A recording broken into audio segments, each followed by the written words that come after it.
d'accepter la parole ou de renier la parole en question. Mais au moins, lui, il aurait rempli sa feuille de route.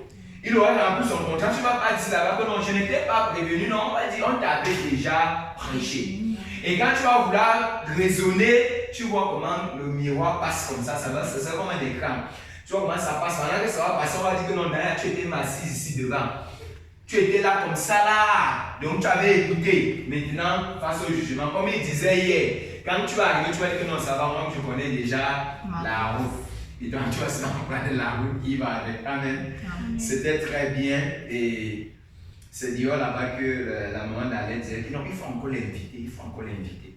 C'est bon quand un prédicateur vient comme ça et qu'il marque l'esprit. Donc ça veut dire que même si je ne suis pas là et qu'il vient, je sais maintenant que vous serez entre des bonnes mains. Amen. Amen. Voilà, que le Seigneur vous bénisse. Ok, ce matin, on va continuer avec notre enseignement. On va se tenir debout pour lui pour son d'écriture. Matthieu chapitre 21, verset 1 à 11. Lorsqu'il s'approchait de Jérusalem et qu'il fut arrivé à Bethphagée, vers la montagne des Oliviers, Jésus envoya 2 disciples en leur disant: allez au village qui est devant vous, vous trouverez aussitôt une ânesse attachée et un ânon avec elle. Détachez-les et amenez-les-moi. Si quelqu'un vous dit quelque chose, vous répondrez: le Seigneur en a besoin. Et à l'instant, il les laissera aller. Or, ceci arriva afin que s'accomplisse ce qui avait été annoncé par le prophète qui disait: dites à la fille de Sion, voici ton roi vient, et toi, plein de douceur, est monté sur un âne, sur un ânon, le petit d'une ânesse. Les disciples allèrent et firent ce que Jésus leur avait ordonné. Ils amenèrent l'ânesse et l'ânon, mirent sur eux leurs vêtements et le firent asseoir dessus. La plupart des gens de la foule étendirent leurs vêtements sur le chemin, d'autres coupèrent des branches d'arbres et enjonchèrent la rue. Ceux qui précédaient et ceux qui suivaient Jésus crièrent Hosanna au fils de David, béni soit celui qui vient au nom du Seigneur, Hosanna dans les lieux très hauts. Lorsqu'il entra dans Jérusalem, toute la ville fut émue et l'on disait: qui est celui-ci? La foule répondait: c'est Jésus le prophète de Nazareth en Galilée. Que le Seigneur bénisse la lecture de sa parole. Amen. Dès l'entente du premier jour de ce programme vendredi, je vous ai dit lorsqu'on a lu ce passage que lorsque la Bible parlait ici de l'ânon et de l'ânesse, premièrement, c'était une prophétie qui avait déjà été annoncée depuis l'Ancien Testament. Je crois que c'est dans Zacharie 9. Zacharie chapitre 9, verset 9, où la prophétie disait déjà que Jérusalem, prépare-toi, le fils ou le prince ou le roi ou le prophète va entrer dans ta ville, et quand il va entrer dans ta ville, voilà les éléments. On le voyait déjà sur un âne, sur le petit d'une ânesse. Ça, c'est depuis l'Ancien Testament. Jésus n'était pas encore venu, mais il y avait déjà une promesse qui était déjà dans son nom. Il y a une promesse qui le concernait déjà. Et comme le pasteur disait hier, s'il y a une chose que Dieu ne peut pas mentir, c'est sa parole. Amen. Toutes les promesses qui sont dans la parole de Dieu s'accomplissent toujours. Si ça ne s'est pas encore accompli, peut-être dans ta vie, rassure-toi, elle s'accomplira toujours.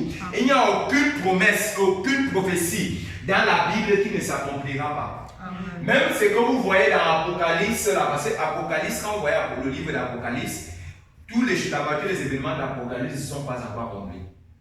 La majorité des événements d'Apocalypse ne sont pas encore accomplis. Mais c'est déjà annoncé en avance. Quand on parlait de la bête, c'est vrai que de notre temps, il y a déjà une simulation de la bête. Parce que moi, j'ai toujours tendance à dire que quand vous entendez Apocalypse dire, quand on va te mettre du sceau, la marque de la bête, c'est 666, quand on va te mettre ça sur le front, non, vous n'allez pas voir les individus avec 666 sur le front. Vous n'allez pas voir les gens marchant en haut et dire, ok, moi 666. Non, On vit déjà une partie de ce phénomène même ici. Il y a des endroits que pour aller travailler, on te pose les conditions. Ces conditions-là, c'est ce que l'Apocalypse dit, que pour acheter, même pour vendre, on va t'exiger que tu aies cette marque. De nos jours, pour entrer dans certains milieux, même certains jeunes, tu comprends qu'il y a déjà des conditions qu'on te met. Les jeunes filles, alors c'est grave. Les garçons déjà, c'est où il y a l'homosexualité et tout ce qui est entre là. Quand on parle de l'antichrist et tout, est-ce qu'on ne vit pas l'antichrist? On vit déjà l'antichrist. La Bible dit qu'ils seront tellement séduisants que si vous n'êtes pas attentif, vous allez servir le diable pendant que vous servez Dieu. Amen. On le voit déjà, même dans nos églises. Comment l'antichrist est en pleine église. Le pasteur le disait hier, il marche dans les églises, quand il arrive, il voit ceux qui comme ça, dînent même avec le diable, il cause, mais il est dans la chair, il parle. Il fait même les miracles. Il fait même les miracles. Mais il fait les miracles par quoi? Il est peut-être parti prendre une bague magique, il est parti prendre une croix, d'autres ont des trucs qu'ils ont cachés en d'autres ont mis les calebasses sur la chair et tout ça. C'est déjà ça la marque de la bête. Mais c'est parce que c'est une prophétie qui a déjà été dit. Donc quand on va vivre ça, ce n'est pas comme c'est maintenant que ça arrive. C'est une prophétie qui avait été donnée depuis. Et la vie de Jésus a été annoncée depuis l'Ancien Testament. Donc on annonçait que quelqu'un devait venir, mais on ne connaissait pas qui devait venir. Amen. Et voilà pourquoi, parce que quand on a décrit Jésus, on a décrit sa venue, les gens ont commencé à se faire un film. Ils ont commencé à se faire une caricature de cet individu qui doit venir. Parce que quand on dit que le roi des Juifs va venir, tout le monde commence à comprendre que ça veut dire qu'il va venir d'une famille royale. Puisqu'on dit qu'un roi, et on sait que dans l'Ancien Testament, l'ordre établissait qu'un roi, un fils de roi ne peut venir aussi que d'une famille royale. Mais après, subitement, on voit un bon monsieur qui sort d'une femme même que, entre guillemets, on pouvait assimiler à une femme qui a commis de l'adultère, qui a connu l'homme avant de se marier, Marie. Et après, subitement, son père est charpentier, et lui se lève, il dit qu'il est le fils de Dieu, il est le roi des Juifs. En fait, les gens ne comprenaient pas. Voilà pourquoi Hérode a tué tous les enfants. Parce que comme il ne connaissait pas, puisqu'il savait que c'est dans sa maison, en fait, que la prophétie devait s'accomplir. Mais comme il ne connaissait pas, il sait qu'il est le seul roi. Mais il n'y a plus d'autres rois, il n'y a plus d'autres dignitaires. Il dit, ok, comme je ne connais même pas, le mieux c'est que je tue tous les nouveau-nés. C'est-à-dire, le roi là et tout le reste, ils vont se retrouver à l'intérieur. Vous tous, vous mourrez. Mais parce que Dieu avait déjà annoncé les événements, mais quand l'événement se produit, les gens n'ont pas la capacité de distinguer qu'est-ce qui est dit. C'est la même chose avec ce passage. Lorsqu'on lit Matthieu aujourd'hui, et vous remarquez que Matthieu c'est le premier livre du Nouveau Testament. Et je dis souvent gens que si vous voulez apprendre le ministère de Jésus-Christ, commencez à lire Matthieu.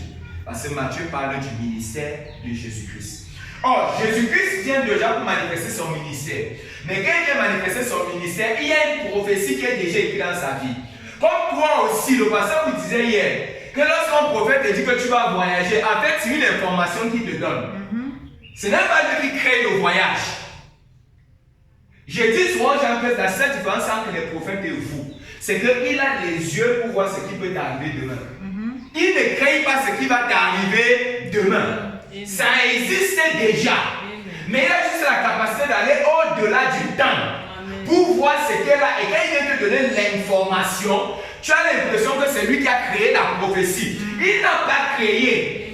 Ou il te disait ou il ne te disait pas. Quand le moment arrivera, tu vas voyager.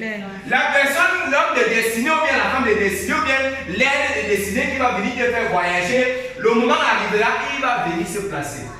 La prophétie pourra simplement t'aider à être plus attentif, c'est-à-dire quand quelque chose arrive, tu n'es plus discret. Parce qu'il y a aussi les gens qu'il y a une prophétie dans ta vie, il y a même un destin qui est dans ta vie, mais tu peux freiner cela. Et tu peux même passer à côté. Tu peux passer à côté, tu peux revenir en arrière, mais tu vas perdre beaucoup du temps. Or, le prophète peut parfois accélérer, mais le prophète ne crée rien. Or, c'est ce qu'on nous a fait comprendre de l'église aujourd'hui. C'est ce que certains prophètes nous ont fait comprendre. Quand il te donne une prophétie, il a l'impression comme s'il a créé. Non, il te dit juste ce qu'il sait qui va t'arriver.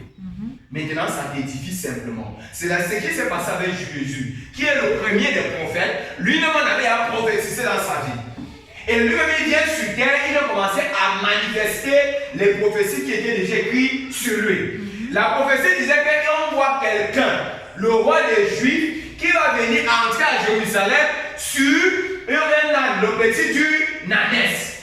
Et il fallait que cette prophétie s'accomplisse.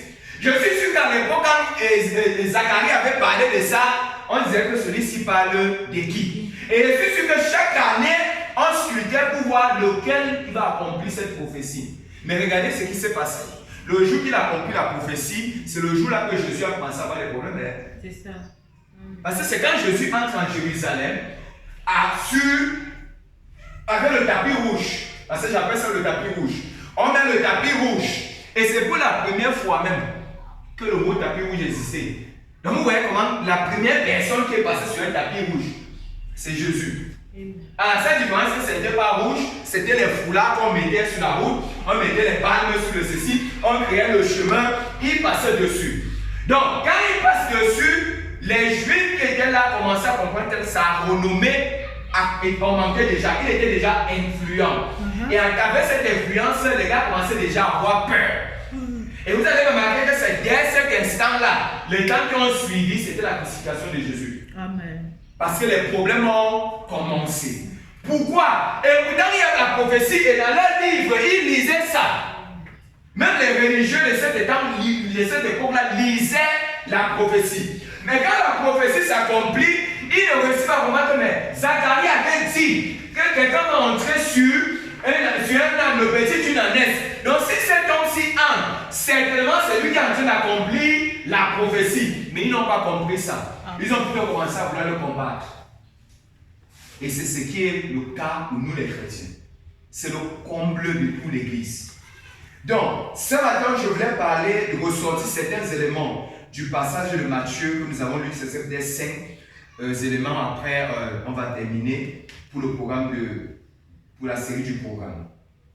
Lorsque nous lisons la parole, au début, je venais de le dire déjà, en premier point, c'était l'accomplissement de la prophétie de Jésus qui avait été donnée. Mais maintenant, il y a deux autres éléments, et un autre élément qui entre en place, c'était la mission des disciples qui devaient apporter la naisse et la mort. Dieu, Jésus, lorsqu'il était là, il savait déjà qu'il y a ça, la non et la naisse qui est posée quelque part. Comme je vous ai dit vendredi, lui-même il pouvait partir prendre.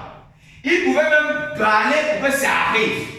Mais il a décidé de faire quoi? D'envoyer ses disciples. C'est un signe. Parce que Dieu voulait montrer que pour sauver l'homme, Dieu passera toujours par un homme. Amen. Voilà pourquoi lorsque Jean est arrivé dans l'Apocalypse, quand il a vu comment le monde était déjà en déroute, là, Dieu a commencé à dire, je vais envoyer qui? Même les anges, même les archanges, même les 24 vieillards, personne n'a été trouvé digne. Amen. Pourquoi personne n'a été trouvé digne? Parce qu'il faut qu'il y ait un sang pour parler pour un autre sang. Amen. Or, les anges ne pouvaient pas descendre pour venir sauver les hommes. Il fallait un homme qui peut vivre comme les hommes. Amen. Un homme qui peut marcher comme les hommes. Un homme qui peut ressentir les mêmes sensations comme les hommes. Un homme qui peut avoir les mêmes envies. Parce que Jésus a manifesté tout ce que nous manifestons. Voilà pourquoi le jugement des hommes sera plus difficile. Quand tu vas dire que non, je ne pouvais pas, la femme c'était tellement belle. Je ne pouvais pas résister. Il va te dire que moi-même, il y a une prostituée qui est venue devant moi. Vous avez vu une prostituée, bon, je parle comme on parle normalement.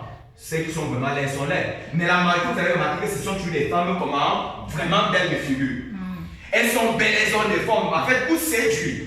Elle est venue devant Jésus avec un parfum de grand prix. Jusqu'à le malhonnête a dit qu'on pouvait même prendre le parfum-ci et vendre.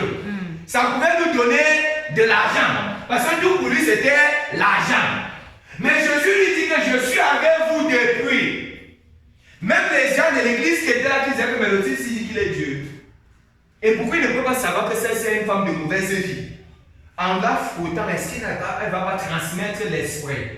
En fait, c'est que vous ne comprenez pas. On te transmet l'esprit parce que tu es faible. Quand tu as un esprit supérieur, notre esprit ne peut pas te posséder. Parce que dans l'esprit vient, il se soumet. La Bible dit que tout genou fléchit devant qui? Jésus. Donc si tu as un mauvais esprit et que tu es à côté de moi, c'est moi qui dois t'influencer. Ce n'est pas tout moi qui dois fuir parce que tu as un mauvais esprit. Non. Voilà pourquoi quand vous entendez quelqu'un dire que je peux partir dans mon village parce qu'il y a les sorciers, il y a ceci. En fait, c'est que tu ne connais pas qui tu es. Amen. Parce que si tu connais qui tu es, tu sais que celui qui est en toi, c'est qui? C'est Christ. Amen. Sauf alors si tu as le double jeu, comme hier. Parce que quand tu as une vie de double jeu, et que tu vas tenter le diable, il va te traiter. Amen. Traiter bien. C'est le pasteur hier qui disait, un jour il est parti dans un village. Il part pour prêcher.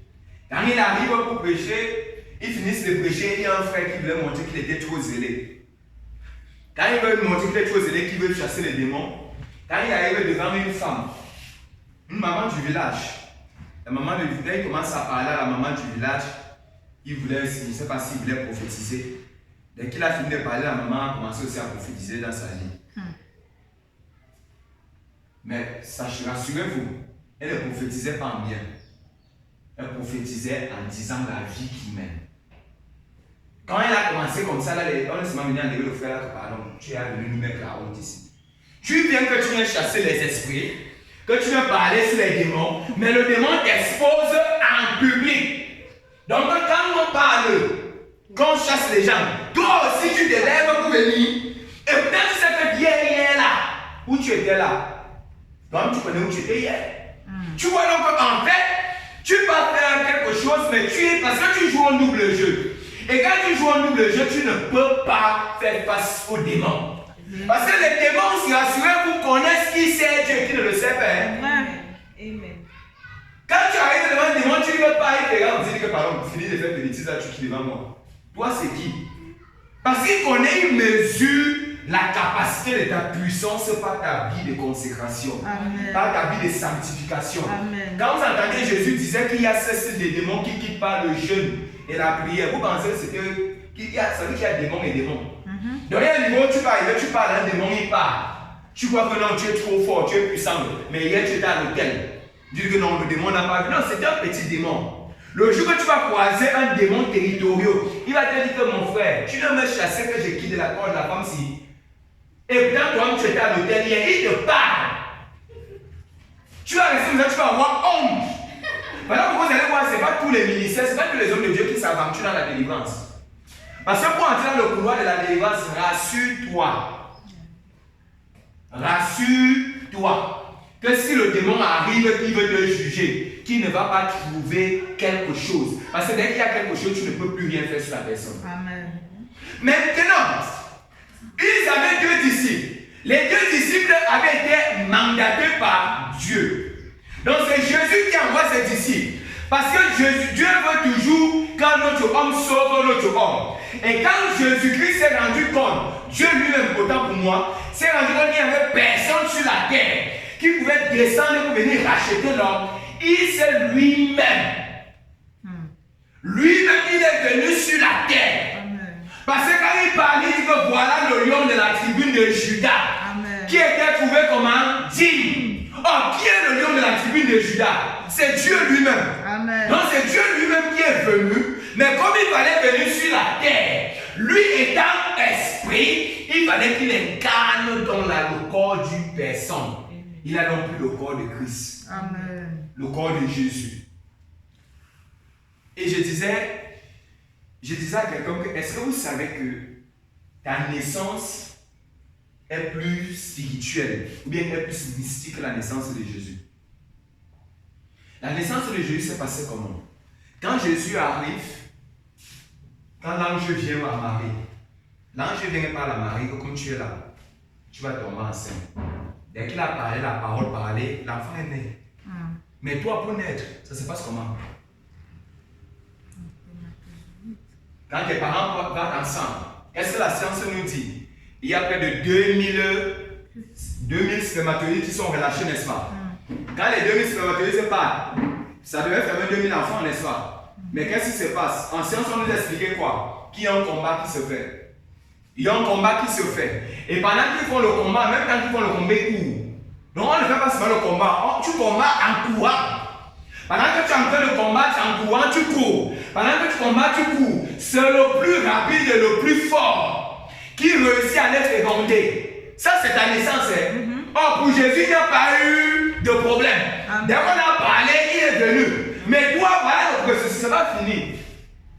Parce qu'il y a d'autres, quand ça arrive là, on dit que le grossesse, c'est quoi? Elle sera. Quand on dit elle sera là, ça dit qu'il faut se encore enlever. Donc, ça peut même arriver, mais tu n'es pas sûr de naître. Il y a même d'autres, quand tu arrives à la naissance, tu meurs. Mais toi, Dieu tu as réussi l'exploit. Jusqu'à présent, comme tu es là. Amen. Donc, ta naissance est même plus spirituelle, mystique que pour Jésus. Amen. Donc, toi, c'est une grâce quand tu es placé debout. Et voilà pourquoi tu as le prix aux yeux de Dieu. Amen. Voilà pourquoi il ne pouvait pas envoyer n'importe qui. Il fallait que lui-même il vienne. Parce que dans Genèse, il dit, faisons l'homme à notre ressemblance. Tu étais à sa ressemblance. Il ne pouvait pas l'envoyer un substitut venir. Il fallait que lui-même il vienne pour venir te racheter. Et donc Dieu se servira toujours d'un homme pour sauver un autre homme. Amen. Voilà pourquoi il a envoyé les deux disciples pour représenter les choses à venir. Donc vous aurez toujours besoin d'un homme pour vous sortir d'une délivrance. Vous aurez toujours besoin d'un homme qui va vous sortir même pour la guérison. Parce que même quand tu pries que tu es guéri, tu pries sur la base de quoi? Tu pries sur la base d'une parole que tu as écoutée, non? Tu pries sur la base d'une parole qui est même écrite, non? Amen. Il a toujours fallu que l'homme écrive ça. Pour que tu dises que Dieu peut te guérir. Et que ta propre foi peut agir. Mais si l'homme n'était pas là, tu n'allais jamais connaître que Dieu peut guérir. Il y a parfois, quand tu as une situation à partir d'une prédication, tu reçois une bénédiction. Amen. Il faut toujours qu'il y ait l'homme. Ça, notre conjoncture économique avec le Cameroun fait en sorte que si tu n'as pas quelqu'un, on dit souvent quoi? On est quelqu'un derrière quelqu'un. Donc, à ce temps-ci, Jésus voulait représenter. Il voulait envoyer les disciples pour aller venir avec la norme et la naisse, parce qu'il voulait représenter pour que les hommes sachent que Dieu enverra toujours les hommes. Et écoutez ce qui se passe. Quand tu envoies l'homme, ça ne suffit pas. Il faut accepter l'homme et suivre l'homme. C'est difficile. Le prophète qui pourrait dire que la chose la plus difficile, c'est quand mortel puisse croire en un autre mortel. Amen. Donc, croire en un autre mortel. Donc, moi que tu vois, c'est un. Regarde, on est sur Gringalet. Regarde, on est sur Gringalet. C'est vrai que j'ai. Bon, c'est des cheveux blancs naturels. Mais c'est encore pour dire, ce n'est pas pour dire qu'en fait, tu t'attends peut-être à un prédicateur éloquent. Tu t'attends peut-être à un prédicateur gros, grand comme ça. Parce que quand on voit avec les gros ballons, on sent que non, il est vraiment imposant. Mais tu auras toujours besoin d'un homme. Et si tu ne crois pas en homme, tu ne iras pas au ciel. Parce que même Jésus, quand il a dit que les miracles de Dieu, le seul homme, non. Tu dois croire en Jésus. Ce n'est pas Jésus le Père Esprit. Tu dois croire en Jésus, homme. La Bible dit que tu dois croire en Jésus-Christ, homme. Il ne parle pas de Jésus-Christ, esprit. Parce que Christ, c'est loin. Mais quand on ajoute donc Christ dans Jésus, ça fait donc Christ, Jésus, loin. Parce que quand ça reste Jésus, c'est le Jésus de Galilée qui était sur la terre. Voilà pourquoi on vous dit quand vous priez, priez au nom de Jésus-Christ. Amen. Parce que quand tu pries au nom de Jésus, au Brésil là-bas, ils sont comme ça là. Qui s'appelle les Jésus. Amen. Sauf erreur. Quand tu vois le nom de Dieu prier, sauf erreur. Parce que quand je dis erreur, c'est que parfois quand tu pries, tu peux ne pas, pour répéter au nom de Jésus-Christ, parfois ça fait une répétition, mais je dis sauf erreur. Mais si tu es quelque part, tu attends que l'homme de Dieu là prie seulement au nom de Jésus, au nom de Jésus, que tu sens que c'est comme un truc volontaire, pose-toi beaucoup de questions. Parce que la seule chose qui donne la puissance, c'est le Christ. C'est-à-dire loin. C'est-à-dire cette onction-là qui fait la différence entre tous les Jésus qu'on prononce. Voilà pourquoi vous allez voir, il y a des religions que ce soit les musulmans, les témoins de Jéhovah, ils ne refusent pas que Jésus est prophète. Non, les gars ne refusent pas. La seule chose qu'ils refusent, c'est qu'on dit que Jésus-Christ est Dieu. C'est là que tu dis ça, pour eux, c'est où c'est fini. Ils ne s'entendent plus. Or, il devient Dieu à partir du mot Christ. Mais lorsqu'il était sur la terre, il n'était pas Christ. Il est devenu Christ après sa crucifixion. Donc, après sa résurrection, c'est où il est devenu Christ. Voilà pourquoi il pouvait dire, il est bien que je m'en aille. Parce que quand il était sur terre, il n'était pas utile pour tout le monde. Il était utile uniquement pour les gens de son peuple. Amen. Quand Jésus-Christ était sur terre, il était utile uniquement pour les... La Bible dit que je suis venu pour la maison d'Israël. Il n'est pas venu pour tout le monde. Il fallait donc qu'il meure, qu'il devienne Christ pour qu'il devienne le sauveur de l'humanité. Donc c'est sa mort qui nous permet que nous aussi on puisse bénéficier. Sinon, ce n'est que les gars de la Palestine et d'Israël qui devaient bénéficier de tout cela. Mais nous, on ne devait pas bénéficier. Mais en mourant, il est mort en représentation et il a dit aussi dans Éphésiens que je vous enverrai les 5 ministères qui vont faire quoi? Les 5 ministères vont travailler pour l'édification. C'est-à-dire pour te constituer, pour te bâtir. Donc, sans les hommes-là qui vont te bâtir, tu ne verras pas le royaume. Parce que pour aller à l'enlèvement, il faut être comment? Préparé. Et c'est les 5 ministères-là qui te préparent à cet enlèvement-là. Donc, tu auras toujours besoin de ces hommes. Donc, vous allez toujours, quand tu entends quelqu'un dire non, moi je suis à la maison, moi j'ai prié à la maison, prie à la maison. Prie. Dès que tu vas finir de faire ton cinéma, là, tu vas partir suivre un homme. Tu vas toujours suivre un homme. Jésus lui-même, il y a des gens qui l'ont suivi. Est-ce que vous savez que lui-même, il a suivi Jean-Baptiste? Jésus lui-même a suivi Jean-Baptiste. Il n'est pas donc, c'est même pas comme si lui-même il est venu comme ça. Non, il a suivi Jean-Baptiste. Parce qu'il se prenait des nouvelles de Jean-Baptiste. Il connaissait ce que Jean-Baptiste, il connaissait que la mission de Jean-Baptiste était à finir. Déjà, qui a baptisé Jésus? Dans les gars, qui était le pasteur de Jésus?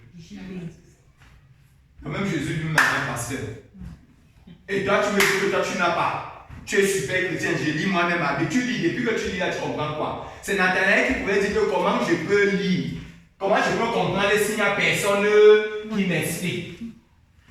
Ça veut dire que pour lire et pour avoir la révélation, il faut quelqu'un qui est loin. C'est la personne qui est loin qui peut venir te donner la révélation de la parole. Donc tu auras toujours besoin d'écouter quelqu'un. Mais maintenant le problème n'est pas d'écouter tout le monde. Mais le problème est de discerner celui que tu dois écouter. C'est ça le seul problème. Ce n'est pas de dire non, je n'écoute plus les hommes. Tu veux écouter les hommes. Mais il faut seulement quand tu réussis à choisir. Voilà pourquoi il vous disait hier, si vous voyez un homme qui vous renvoie à la parole, qui vous prêche la parole pure, accrochez-vous à lui. Parce qu'au moins, tu sais que ton âme est comment? En sécurité. Amen. Que d'avoir quelqu'un qui va venir te prêcher l'évangile pour tes beaux yeux, pour tes beaux regards et tout le reste, mais ton âme est en train de périr. Ça peut faire mal, mais c'est mieux que ça. Amen. Amen. Donc il a envoyé les deux parce qu'il fallait qu'il y ait une représentation que les deux disciples viennent. Et les deux disciples sont partis. Mais regardez ce que la Ness et la non ont fait. Ils n'ont pas réfléchi. Ils n'ont pas posé des questions. Je ne sais pas si quelqu'un vous avez vécu au village. Nous, on a fait un tour au village. Il y avait parfois, quand tu prends la chèvre, tu vas pour attacher là-bas. Si la chèvre dit qu'il ne marche plus, qu'il serre les pieds, tu vas tirer comme ça. Le gars dit qu'il serre les pieds, il ne part pas. Jusqu'à il faut que tu bottes d'abord pour qu'il puisse marcher. Vous remarquez même les bergers avec les moutons et les bœufs partout. Qu'est-ce qu'ils font? Ils ont toujours quoi en main? Le bâton. Vous voyez, c'est le roi du bâton. Le roi du bâton, là, c'est pour les redresser. Pour dire que ne marchez pas en route. Marchez du côté-ci. Quand un veut être du côté, on prend un tas. Comme ça. Mais Jésus-Christ envoie ses disciples. Quand ils prennent la non et la naisse, je vous ai dit le premier, je vais représenter vous que la non et la naisse, c'est vous. Amen. Quand ils sont arrivés, ils ont dit, suivez-nous. Les gars n'ont pas posé la question, on te suit, on part où? On part même où ils n'ont pas réfléchi. Ils ont commencé à suivre.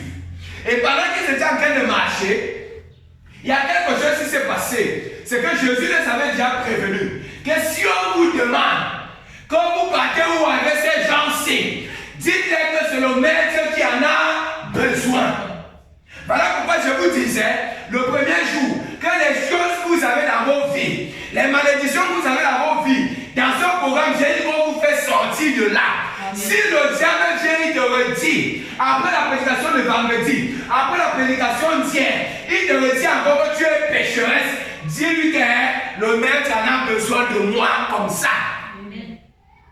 Tel que je suis, il a dit qu'on vient me prendre. Je ne veux pas réfléchir si j'ai encore les casiers, les biens de mes poches. Je marche quand même avec. Peut-être au coup de route, les casiers vont commencer à tomber. Parce que plus tu vas te rapprocher du maître, les gens vont passer à demander, il y a quoi entre toi et moi? Et lui, il va commencer à tomber seul. Parce que plus tu commences à avoir l'intimité avec Dieu, les choses là commencent à tomber seules. Tu n'as pas besoin de faire des efforts. Tu as seulement besoin de te laisser aller. Amen. On a dit qu'on te blâme, on te détache de là. Laisse qu'on te détache, on te suit seulement. Ça serait comment en route? Il y a des gens qui vont t'intercepter en route. Oui, c'est ce qu'on a fait. On a demandé que vous partez où avec ces gens. Donc, il y a des gens qui vont te décourager. Oui. Mais malgré que les gens vont te décourager, tu fais quoi? J'avance. Amen. Dès que tu tombes, tu dis que oui, je suis tombé, mais je me relève, j'avance. Amen. Parce que c'est les gens qui vont dire que mais c'est toi qui as confessé que non, tu vas changer, non? C'est Alain qui disait que non, à partir d'aujourd'hui, c'est fini. Je dis que comme tu as dit là, si demain, tu sens qu'il y a encore une faiblesse, mais malgré qu'il y a la faiblesse, dis que j'ai dit que je suis sorti de là. Amen. Confesse seulement que je ne suis plus là. La vie là, je ne suis plus là. Même si pendant que tu es en train de dire ça, tu es en train de boire sa bière, tu es en train de manger son poulet, tu dis que je mange le dernier poulet-ci, mais demain je ne serai plus là. Parce que plus tu vas commencer à confesser, l'univers, ton esprit, ton corps va commencer. Un jour tu seras en train de vouloir venir prendre le poulet, tu crois que tu pars pour le poulet, c'est lui qui t'appelle pour le poulet. J'ai même changé d'avis, j'ai eu un empêchement. Parce qu'en fait, il y a une chose qui se passe généralement. Quand Dieu comprend que tu veux vraiment sortir, mais que tu as une faiblesse, s'il ne crée pas l'opposition de ton côté, il va créer à partir de la personne qui en face. Dieu comme ça, tu vois la personne là, il ne t'écrit plus. La personne ne t'appelle plus. Donc Dieu met quoi? Une séparation, une barrière. Amen. Tu veux me poser la question et ne pose pas la question. Dis seulement que gloire à Dieu Seigneur, suis que c'est ma délivrance. Amen. Et commence seulement à suivre. Qu'on ne vous mente pas, la vie chrétienne n'est pas facile. Qu'on ne vous mente pas. Si quelqu'un vous dit que c'est facile, il ment. Même s'il prêche comment, même si c'est un pasteur qui dit que la vie chrétienne est facile, il ment. La vie chrétienne n'est pas facile. Mais la seule chose, l'assurance qu'on a, c'est que, comme il a dit, c'est que ce n'est pas nous qui tenons la main de Jésus, mais c'est Dieu qui tient notre main. Amen. Parce que quand c'est toi qui tiens sa main, dès qu'il y a les bancs, tu vois, dans les films, quelqu'un a les meubles, il a peur de tomber. Comme c'est toi qui as la main, dès que la main commence à se fatiguer, il va lâcher. Mais quand c'est lui qui tient ta main, même quand il y a les secousses, tu veux même partir, on s'est dit, viens ici. Amen. Tu veux partir, il dit, viens ici. Oh, si c'est toi, quand tu vas partir une fois, tu vas rester une fois. Vérité. Mais quand c'est lui qui tient ta main, il va aller. Amen. Ça serait dur, dit, je supporte. Amen. Et je veux vous dire une chose. Oui, chanter sur le chant, non. Le jour que tu rencontres Dieu, c'est où tous tes problèmes commencent. Qu'on ne vous manque pas. C'est le jour que tu décides que, comme tu as dit, que tu veux prendre la décision là. Maman, les jours qui vont suivre là, non. Si tu étais sincère depuis hier de la décision que tu as prise, les jours, les mois qui vont venir devant là, c'est où tu vas prouver que ce que tu disais hier là, on a enregistré. Comme vous êtes sur un tour là à l'église, vous parlez, ça s'enregistrait. On va se faire derrière qu'on met la bande 2. On met la bande 2. Ça, c'est Alain qui parlait. Elle est où? Elle est même là, finalement, même partie. Il faut qu'on écouter ça. Pendant que tu écoutes, tu dis que, hey! Donc, malgré ça, je suis toujours resté. Il y a dit que les mois qui vont suivre vont être très difficiles. Je parle en connaissance de cause. C'est le jour que tu décides de vivre la vie chrétienne. Que tout, je dis que tu vois, c'est comme si c'est les portes. Tu as l'impression que ce sont les bénédictions, mais c'est des pièges. Amen. Tu as l'impression que non. Tu dis que mais. Et c'est ça qu'on veut me laisser, on veut dire que je laisse. Parce que le diable commence à t'ouvrir que maman, donc tu es comme ça, tu vas déposer 50 000. Tu as dit bonjour, on répond bonjour avec un dépôt de 50 000. Après on te dit que c'est ça que tu vas laisser. Tu dis, ça, il faut que je réfléchisse encore bien. Amen. Mais c'est même à ce moment-là que dès qu'on envoie, tu dis que mon frère, je ne t'ai rien demandé, reprends ton argent.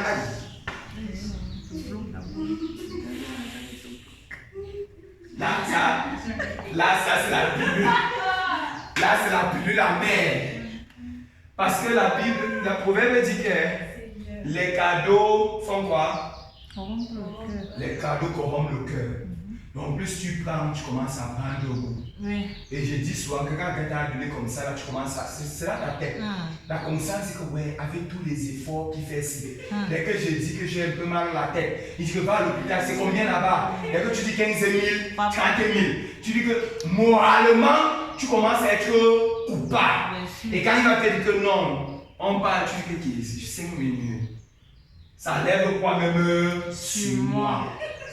Est-ce que ça a fini? Quand tu vas me sortir là, est-ce qu'on va savoir qu'il y a quelque chose qui s'est passé? Mais il vous a dit quoi hier? Quand tu fais ça, tu es en train de salir ton corps. Amen. Et pendant que tu es en train de salir ton corps, rassure-toi, le bâton qu'on a déjà bouqué, ce n'est pas ça qu'on a cherché.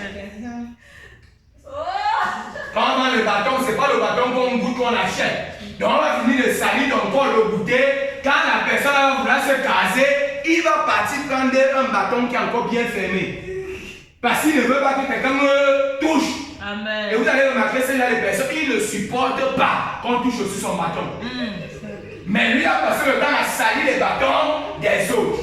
Mais elle a le droit maintenant d'être consciente qu'en fait, s'il s'agit de ma destinée, et je vous dis que c'est l'une des voies les plus sataniques par lesquelles on détruit vos vies. Si on ne vous a jamais dit, un jour on va parler de ça. Je vous dis que c'est l'une des voies, c'est la voie principale. Quand tu entends qu'un homme a détruit ta vie, ne détruis pas en te posant les mains. C'est par là qu'il passe. Dès qu'il passe une fois, c'est fini. Et moi, pourquoi vous dites, quand vous partez avec un homme, connaissez que son identité spirituelle. Amen. Bah, si tu parles d'un homme que tu ne connais pas son identité spirituelle, quand vous sortez de là, il a plus tout ce qui est en toi. Mais toi, tu sors de là. Je dis souvent, j'ai vu souvent des femmes qui disent que non, j'ai mon sugar daddy. Là, si on sait, il prend 200 000, il te loue un appartement de 500 000 et puis que vous êtes trop folle. Tu penses que 500 000 c'est quoi? Tu le produis les millions, il te donne 500 000, c'est quoi? Si tu me produis plus de 10 millions le mois et que je dépense 1 million sur toi, je perds quoi? Rien. Je ne perds rien. Et c'est pire. Parce que quand il fait, s'il te donne 1 million comme ça le mois, il a posé quelque chose, tu deviens ce qu'on appelle le réservoir. Maintenant, comme toi, tu n'es pas la bonne vie stable, tu repars ailleurs. Quand tu repars ailleurs, même si tu ne veux pas, le fait qu'il a entraîné un esprit en toi qui te fait repartir vers les autres. Quand tu repars là-bas, tout ce qu'on dépose là-bas retombe sur lui. Donc tu imagines comment tu es en train de l'enrichir. Chaque mois, il te donne 1 million. Non, quand moi j'ai un problème, il me donne un appartement de 500 000. Mais tu ne sais pas que tu es en train de nourrir quelqu'un. À l'époque, il y a une histoire qui chauffait. Qu'il y a une fille, elle était montée dans la voiture d'un monsieur. Quand elle entre dans la voiture du monsieur, le monsieur dit que non, voici mon chat. Je veux juste que tu permets qu'il t'aide dans ça. Je vais te donner 200 000. La fille s'est dit que non. Le chat. Donc en fait, il ne va même d'abord rien faire d'extraordinaire. Parce que si tu prends le chat, tu poses ici. Bref, tu ne vois rien d'extraordinaire. Elle a fait. Elle a pris 200 000, l'a donné. Elle est rentrée. Quand elle rentre à la maison, le sein a commencé à pourrir. Tout le corps a commencé à pourrir. Quand sa mère porte au bout du compas avec elle, elle est morte à haut. Amen. On a fait son dé avec les 200 000. Maintenant, regardez, comprenez un peu la portée spirituelle. On t'a donné 200 000 pour ton âme. Parce que là, c'est ce qu'on appelle qui t'a sacrifié. À combien? 200 000. Donc tu vaux 200 000. Mais pourquoi? Parce que tu étais ignorante. Pour toi, c'était le cœur. Or, quand on vous parle ici, la parole peut être dure. Et je vous dis hier, moi je le connais, celui qui a péché hier. Tout ce qu'il disait là, c'est des choses qu'il voyait. Amen. Et c'est des choses qui vont arriver si tu continues. Donc, quand il disait qu'il y a un monsieur qui est là, il est infecté. Ce que toi tu te dis que non, il parlait comme ça. En fait, il parlait de quelqu'un ici. Amen. Maintenant, quand tu vas dire que, puisque tu ne connais pas, déjà que parfois vous êtes avec des hommes, vous ne faites pas des examens médicaux même. Donc tu es avec quelqu'un même que tu dis petit ami, tu ne connais même pas son état de santé. Puisque c'est des trucs qu'on ne pense pas. Mais pourquoi si tu arrives même à vouloir vivre une vie où tu vas commencer à voir l'état de santé de la personne et tout, mieux tu évites même simplement. Tu restes calme jusqu'à ce que tu trouves ton nom. vous faites vos examens et vous vous mariez. Amen. Et ça te permet d'éviter même les répétitions, les calculs. Or, pour un simple petit plaisir, parce qu'on t'a peut-être donné 10 000, on t'a peut-être que promis un ceci, tu pars bousiller. Imagine quand tu es en un truc pareil, tu imagines la souffrance que tu vas avoir. C'est vrai, on va vous dire que la science permet qu'on vive déjà avec. Est-ce que tu imagines ce que tu peux imputer à ta génération? Pour combien? Pour combien? Oh, mieux tu vis une vie chrétienne, c'est dur. Mais si tu décides d'obéir comme les deux disciples ont obéi, et même quand ils sont payés par le malade Jésus, si on nous demande comment, quel est le cadet que le maître en a besoin, ils sont aussi levés que bon, on va aussi. Alors on dit que le maître en a besoin. Et ils ont pris, ils sont venus avec. Même celui qui a posé la question, je suis sûr que celui qui a posé la question, parce qu'on a dit qu'ils étaient attachés quelque part. Si tu poses la question, c'est parce que tu sais que c'était ta part. Si ce n'est pas ta part, pourquoi tu vas poser la question où tu pars avec? Mais dès qu'on a dit que le maître en a besoin, ils ont fait quoi? Ils ont dit qu'on ne peut pas, on ne peut pas obéir à ce que le maître. Le maître, il avait le nom. Non. Il n'a pas donné le nom, il a seulement dit qu'il allait dire que le Seigneur en a besoin. Mais si je viens chez toi, je viens de comme tu vois là, le Seigneur a besoin de 100 000. Les pasteurs d'aujourd'hui, c'est comme il avait appris, je l'avais dit que le pasteur prie un peu pour moi, parce que j'ai tel dossier là. Comme il sait que ça a donné 100 000, oui, il vient dire que le Seigneur a besoin de 100 000. Dans la tête, commence à faire les calculs que le Seigneur va recevoir les 100 000 comment. Donc en conclusion, c'est dans sa poche que ça va partir. Donc le monsieur pouvait aussi dire que en plus c'était la naisse et la non. Donc certainement c'était même pour aller manger.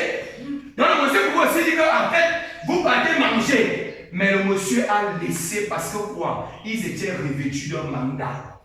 Ils étaient revêtus d'un pouvoir. Et c'est ce que les hommes de Dieu essaient de vous faire. Parce qu'ils ont reçu quoi? Un mandat. Et le mandat qu'ils ont reçu, c'est de vous faire sortir des traditions que vous êtes. C'est vous faire sortir du péché. C'est vous faire sortir des malédictions. C'est vous faire sortir des prisons. Ils ont reçu ce mandat-là. Et c'est ceux qui ont reçu le mandat que vous devez donc observer. Amen. Si vous trouvez celui que vous êtes là, le mandat, suivez-le. Parce que lui va vous conduire à qui? Au Seigneur. Amen. Et regardez après ce qui s'est passé. Quand ils sont arrivés devant le Seigneur, qu'est-ce qui s'est passé? Le Seigneur voulait entrer avec eux à Jérusalem. Or, l'entrée à Jérusalem, comme je vous ai dit au début, le tapis signifiait l'honneur. Donc en fait, le maître va entrer à Jérusalem. Il veut bien partir.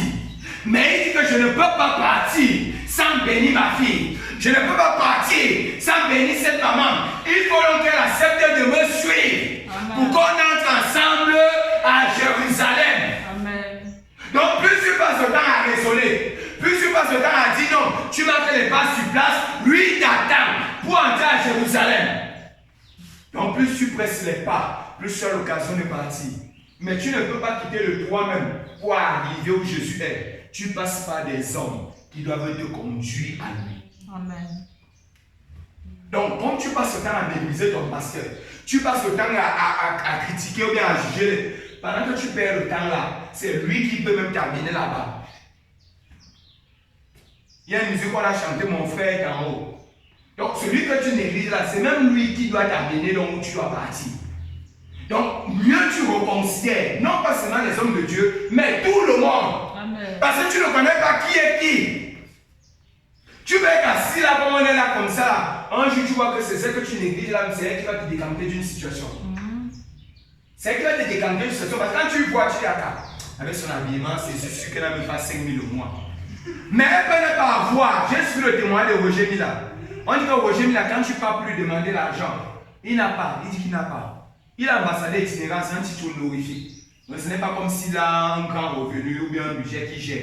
Mais qu'est-ce qu'il fait? Quand tu viens, en fonction de ton projet, il regarde, il prend son téléphone, il te donne le contact d'une personne, il te donne l'adresse.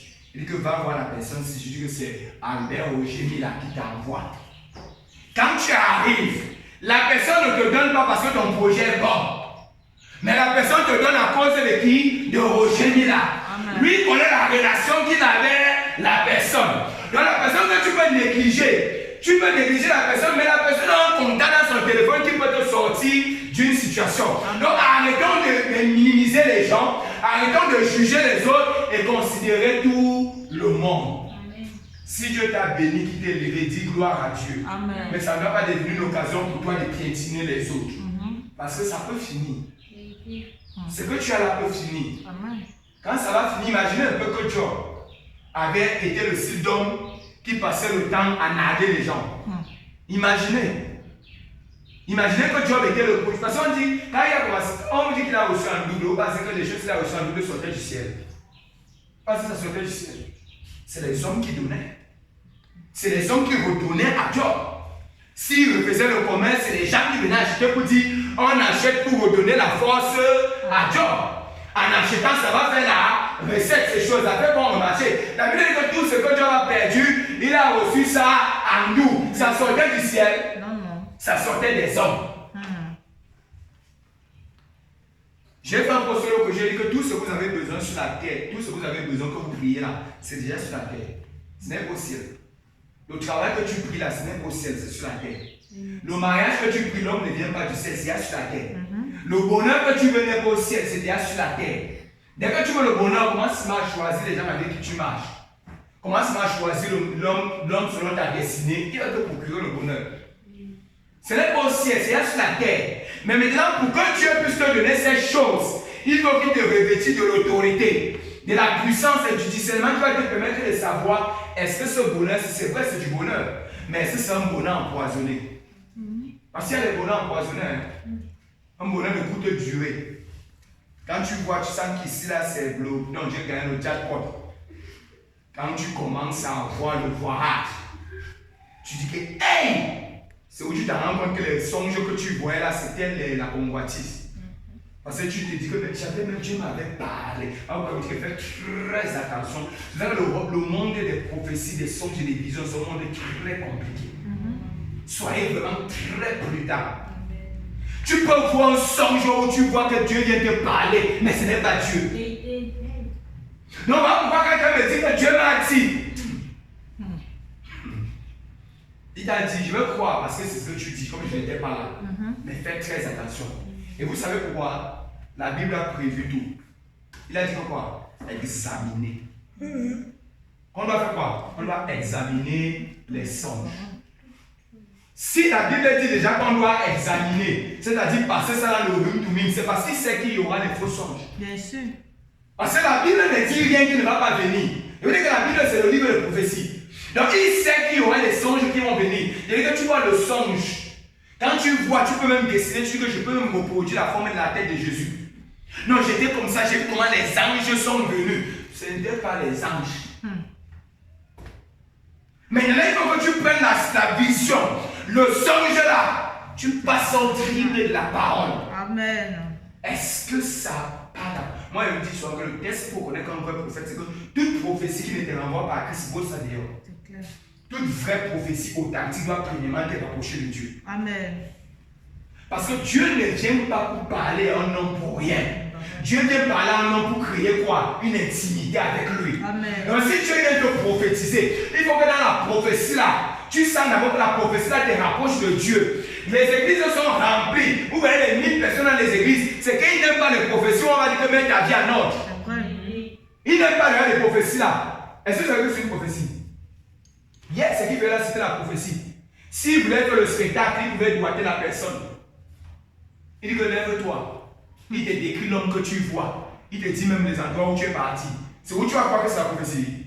Dans ce moment-là que tu vas vouloir croire. Non, c'est toujours la prophétie.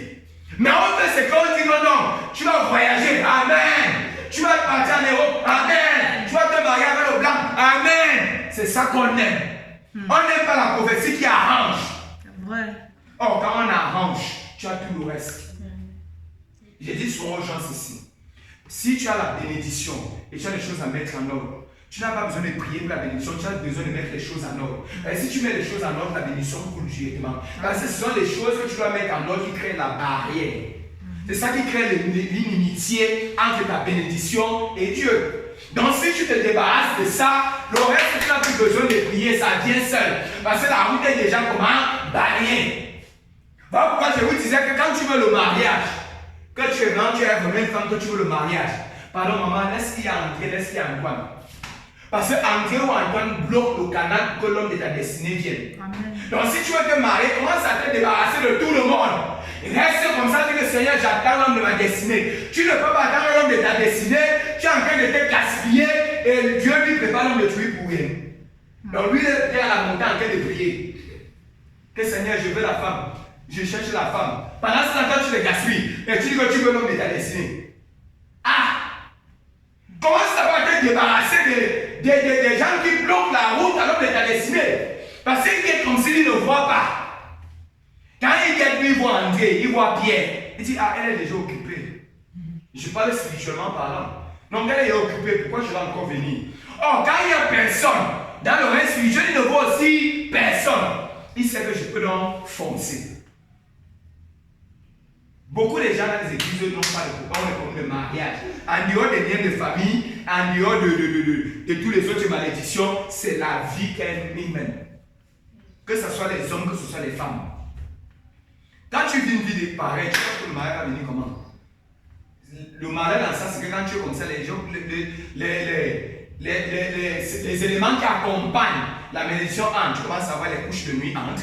Tout ça entre. Et quand ils entrent dans les couches de nuit entrent, ils entrent, ça veut dire ces sœurs qui sont les myomes, les kystes, tout ça commence à entrer.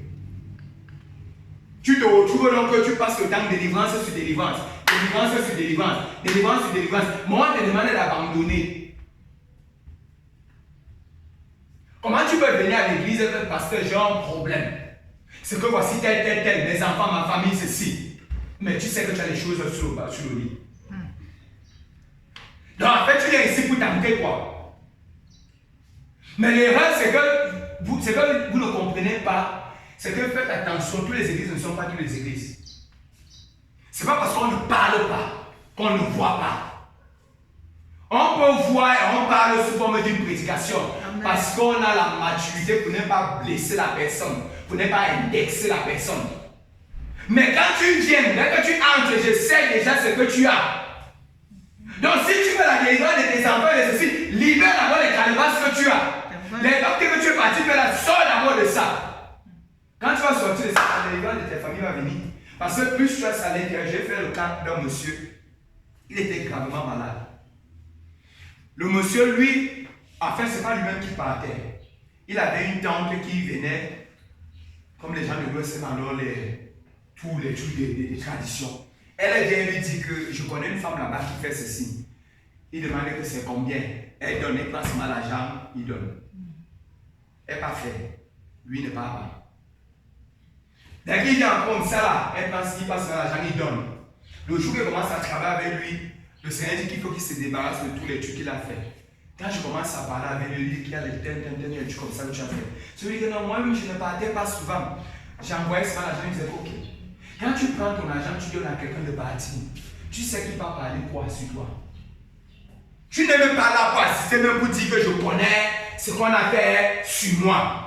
Mais quelqu'un va faire les choses à ton nom. Et il va maintenir les choses dans ton terrain. Tu ne connais pas parce que tu fais confiance. Et maintenant, pour ta guérison, le Seigneur dit qu'on va devoir aller déterrer les choses.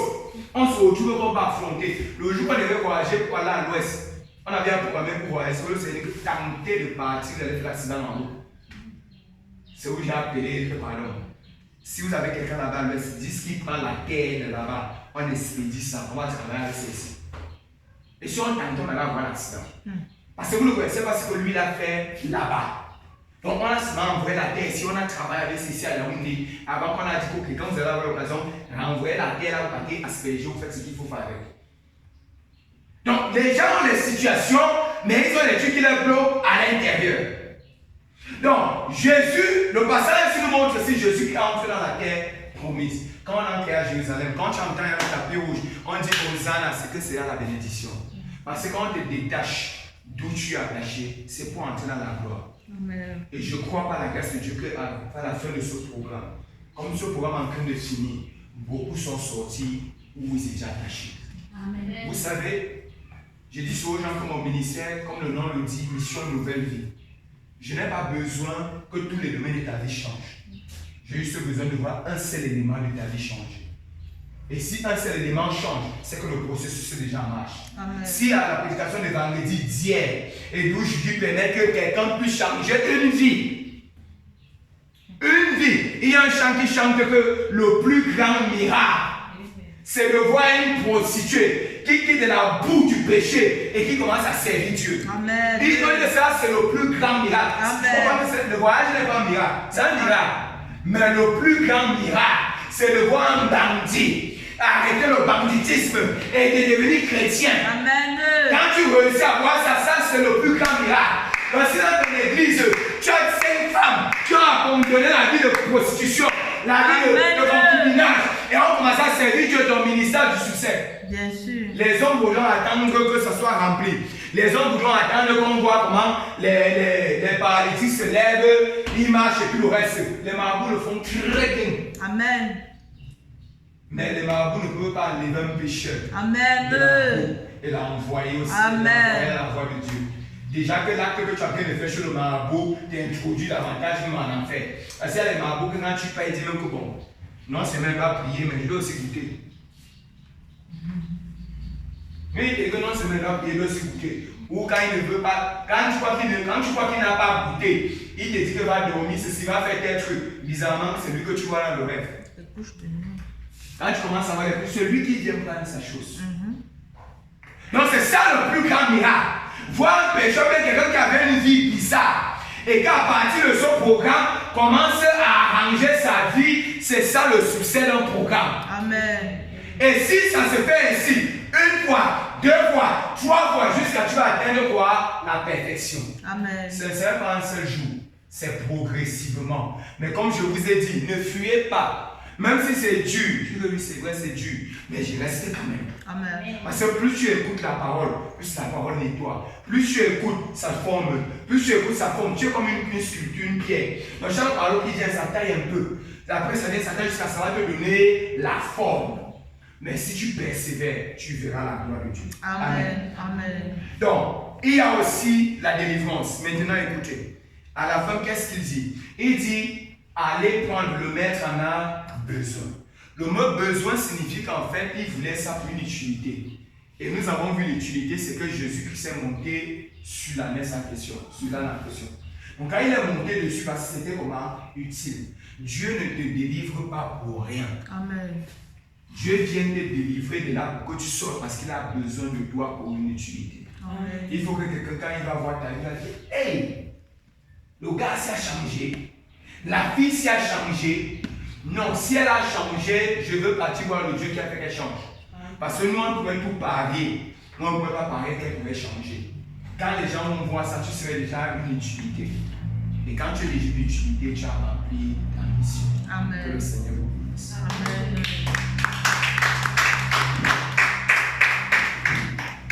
Ok, nous allons